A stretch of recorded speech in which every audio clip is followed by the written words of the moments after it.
La petite moule du ver de lait. Le Val-André.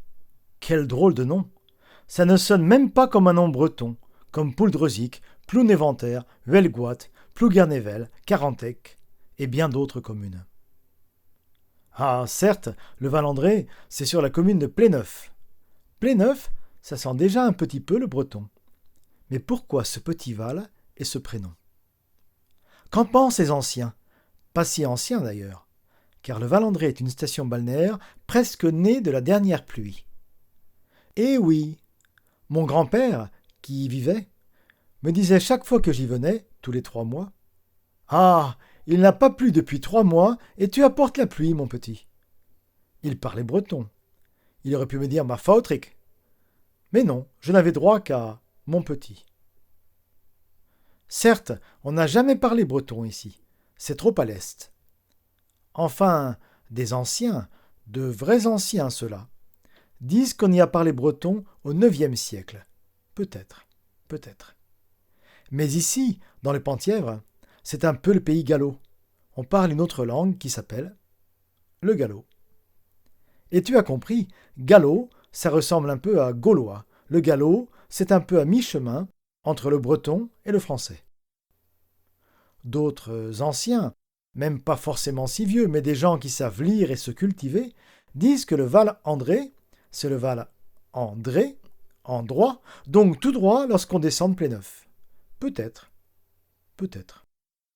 Tu sais, pour se faire connaître, certaines personnes sont prêtes à écrire n'importe quoi.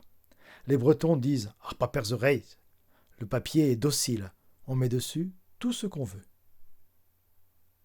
Alors, si tu veux bien, allons faire un tour au Val, en droit.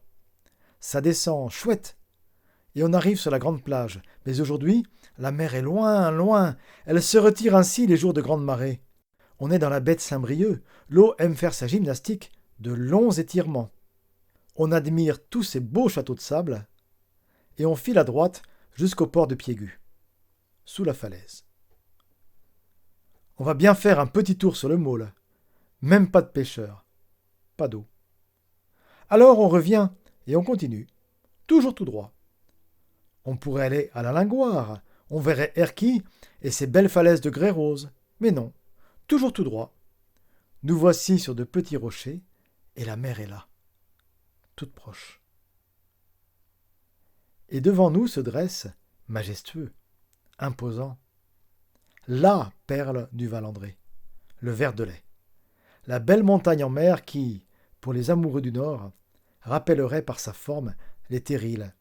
Tu sais, ces montagnes nées au siècle précédent constituaient des déchets de charbon empilés. Mais là, pas de charbon. Des rochers, des oiseaux. Ah, tous ces oiseaux, les goélands qui pleurent. Ah là, je peux te faire une petite leçon de breton. Goéland, cela veut dire pleurer en breton. Même les oiseaux ne sont pas égaux. La mouette est rieuse, et le goéland, qui est pourtant plus majestueux, pleure. Va savoir pourquoi. Et les sternes, toutes noires. Ah, que n'y a-t-il aussi des fous de Bassan, ces beaux oiseaux blancs qui nichent l'été à l'ouest, sur la côte de granit rose, à Ploumanard, sur l'île Rouzic. Ça fait rêver au moins, Ploumanard, les 7 îles. Ça sent la Bretagne, pas la station pour touristes. Oui, oui, mais les touristes, ils aiment le Val-André. Il y fait souvent beau. Pas aussi souvent que ce que disait Papy, qui défendait son pays, c'est normal. Mais quand même, il y a beaucoup de belles journées, et la mer n'est pas froide, enfin pas tous les jours. Elle a ses accès de bonne humeur. Bon, tel un breton, je suis en train de te parler de la pluie et du beau temps. Mais un conte, ce n'est pas fait pour parler de la pluie et du beau temps. Revenons à Piégut et marchons encore. Ah oui, les jours de grande marée, il y a un passage qui mène au ver de lait. Pourquoi s'appelle-t-il le ver de lait, ce gros rocher? Parce qu'au printemps, il y a de l'herbe qui s'y accroche. Elle s'y plaît. Nous espérons que vous avez apprécié cet aperçu. Pour continuer à écouter ce livre audio sur Google Play Livres, utilisez le lien dans la description de la vidéo.